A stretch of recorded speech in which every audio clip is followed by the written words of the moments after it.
All right, welcome everybody to JanCity Podcast. I am sitting down here with Ben Perrin of BTC Sessions on YouTube. He is Canada's YouTuber in the crypto space. We are at the Crypto Convention here in Calgary, Alberta, and we were enjoying ourselves. Ben's been the presenter and the host today, and I really want to do this podcast with him to just catch up on Ben's life and see what's new with him. How you doing, Ben? Yeah, thanks for having me. I'm really good, actually. Enjoying the new year. Happy to be here. It's been a busy few months since we last. A lot of changes. A lot of changes, particularly for me. I mean, I launched my website, which I'm very excited about. Since we last spoke. So tell everyone the address and all that. Yeah. So it's BTC Sessions.ca, and I just didn't have a website. I just had my YouTube and everything. But so now that's kind of a place where I can write blogs and talk about things that I'm excited about and direct people to my channel if I want, my social and everything. But it's also a place where people can actually book me if they want to sit down for an education session too. So cool. It's kind of given me a line to people that have been watching me before and had no way to reach out easily. So got a bridge, a pathway now to you, right? Yeah. And now we can find you somewhere, and you have your island now. You have your island on the web, right? Yeah, exactly. And it's been cool seeing the response come in from that. So that's been a lot of fun. And then I also had a major change of, I won't say career, but my actual job. I've moved to a new company that I'm very excited about. Do you want me to dive into that? Oh yeah, go ahead. Go ahead. Rip it up. So tell us where you were before, because they won't know, right? So you were here, and then you went to there. So where'd you start? Yeah, so I've worked for a number of different cryptocurrency companies. So I did some work for Bitcoin Solutions. I used to clear ATMs for Adam and go and help him out. That was very early days. That was my first crypto job. Cool. And that was just on the side. And then I did, I helped Bitcoin Brains, which is Dave Bradley, a little bit, some content creation. But again, just on the side. My first full-time crypto job was with BitNational. Okay. And so they are a Calgary and Vancouver based company. They have crypto ATMs everywhere, all through Western Canada. Yeah, and I use them. Yeah, and then they have some over-the-counter brokerages where you can walk in. And I've been there with you, actually. Remember we did that thing for exactly. Beakerhead at Science Fest and all that. Yeah, that was a cool place. Yeah, so I worked with them for about a year and a half, a little bit more than that actually. Yeah. Helped them with events and things around town. The Spaceman suit. Remember we did Lilac Festival? Yes, I got to dance around in a Moonman suit down at Lilac Fest. I got to do a lot of fun things. And it seemed like a fun company to work for, by the way. Yeah, exactly. Yeah. I've got nothing but love for everybody there. They were nothing but gracious with me. First of all, asking me to come on, and I very much love everybody there and what they're working towards and what they're building and everything. And so I enjoyed my time there. I got a call in probably early September, maybe even late August.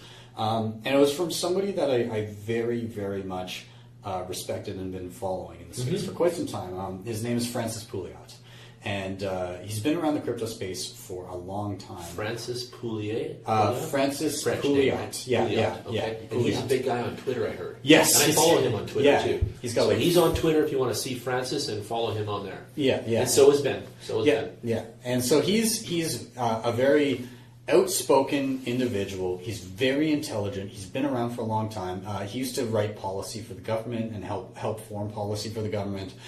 He's very libertarian-minded. For those of you that aren't familiar with libertarianism, essentially the idea that you should be free to live your own life as long as you don't impact anybody else's in a negative way, more or less.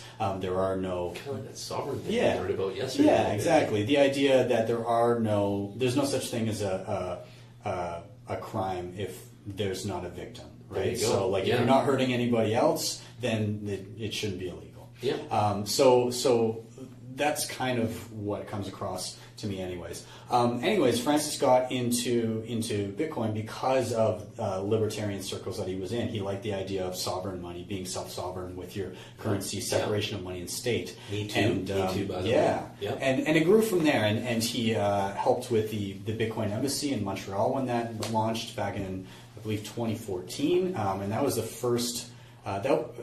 maybe late 23. I can't even recall when it started. But anyways, it was the first Bitcoin hub where people could walk in and actually just ask questions to people at a physical location. Like a retail environment, nicely done. Yeah, in the world. Nice. And in the world, nice. Yeah, and you couldn't buy there. Of course, Canada. Yeah, avant-garde. Yeah, exactly. Yeah. And at the time, you couldn't buy there or anything, but you could go in and ask questions, and they would refer you to where to go. Yeah.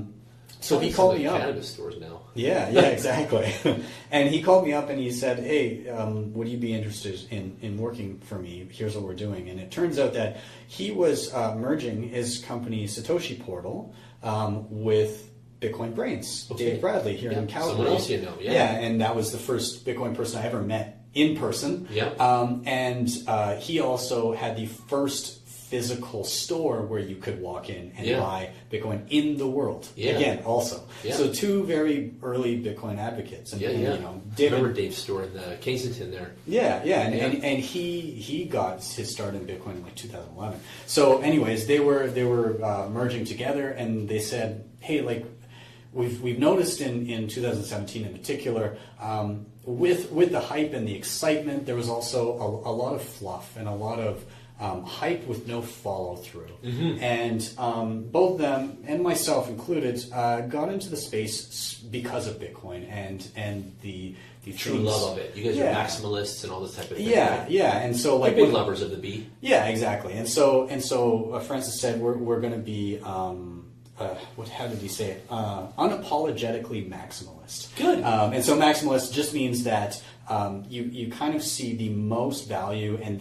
the highest chance of Bitcoin being the one that succeeds as a global reserve currency. Absolutely. And so I agree with that. The ethos is kind of that we want to pool all of our resources to a single digital asset, which is Bitcoin, to help build the financial and technical, like code infrastructure that can build that Bitcoin standard globally. Unbelievable. So whether that be an on-ramp where people can easily buy Bitcoin and have it instantly go to their own Bitcoin wallet, not have us be a custodian, because that's, again, going with the original ideals of Bitcoin. Also being able to actually form a real economy where you can pay your own bills with Bitcoin, which was Francis's company, BYLLSbills.com, fold that into everything, and then also build that software infrastructure. So CipherNode is something that we just launched the other day, which is kind of a back-end API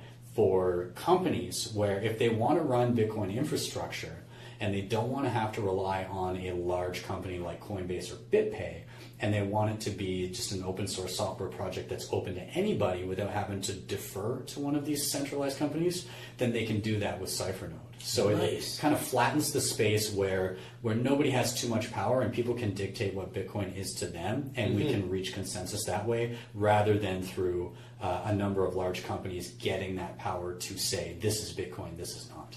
So how do we access all of that magic that you just described? Yes. The website address again now? Yes. So because that sounds amazing. Yeah. So bullbitcoin.com. Slow down. Bull Bitcoin. So BULL. Yeah. Okay. Bitcoin. BULL Bitcoin.com is the website. Okay. There you are going to find, depending on actually when you listen to this, you could find one of two things. Right now, there's a page up that is kind of a mission statement of what we're going to do, along with Francis Pouliot's speech outlining exactly all of the values that I just kind of did, but much more passionate than I was able to deliver. Yeah, and deep. Yeah, sure. Exactly. Right. So go online for the depth. Yeah. So if you get there and that's not there, that will be because we have launched the official website, and you can now access it and use those on and off ramps and bill paying things. It sounds really exciting. I'm going to latch onto that myself. Yeah. And so one of those two things will be there. If you get there and you see that everything is launched and you want to use it, then please do so. But if you really want to see that video, you can also find our YouTube, just Bull Bitcoin, and there's a really great video up there of Francis delivering that speech with the most passion I've ever seen anybody do such. Nice work, you guys. So listen to this. So you've got this new website coming out. Okay. Mm-hmm. We're going to have a new software. It's going to be revolutionary for Canadians. I heard all of the depth of that. Now, this is a new role for you. Tell us about the role part. So you told us about the software and the man that you're working with. Now, what are you doing? Are you promoting the hell out of this across Canada? Are you the face of the company? You're like, for L'Oreal, you're the guy? Like, what's going on? Tell us about you now. Francis will always be the face of the company because it's his baby. Okay. But I like to be, I'm like the Robin to his Batman. Okay, cool.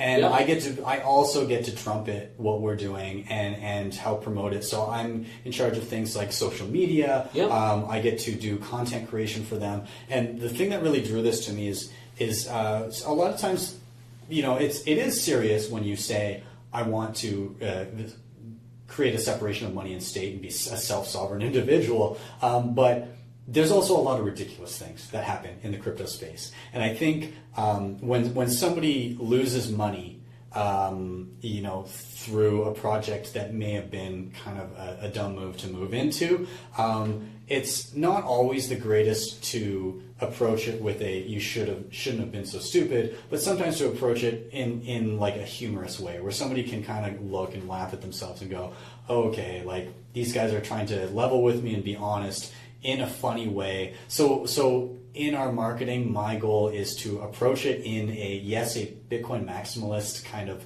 mindset, but to do it in a funny way where people look and go, oh man, these guys are really ribbing, whatever coin this is. But then it causes them to ask some questions and say, okay, well, what are the trade-offs that they're talking here and how do I weigh them myself? I love it. I love that angle, by the way. This is a marketing angle you're describing here, right? So that's cool. It's a cool angle. I like that. Yeah. Nobody else is doing it so far.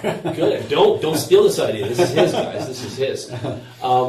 So how do people get in touch with you? Just find you on YouTube? Find you on your website again? BTC Sessions.ca? Yep. And BTC Sessions on YouTube and BTC Sessions on Twitter. I'm super active on Twitter. So Twitter's your baby? BTC Sessions on Twitter? I'm very personable and kind when you meet me in person. And on Twitter, that's not real life. So if you see something that's a little bit more in your face, alter ego there? it's fun to poke fun at things on Twitter. So, take everything that's on Twitter with a grain of salt. But I'm super active there just because it's fun.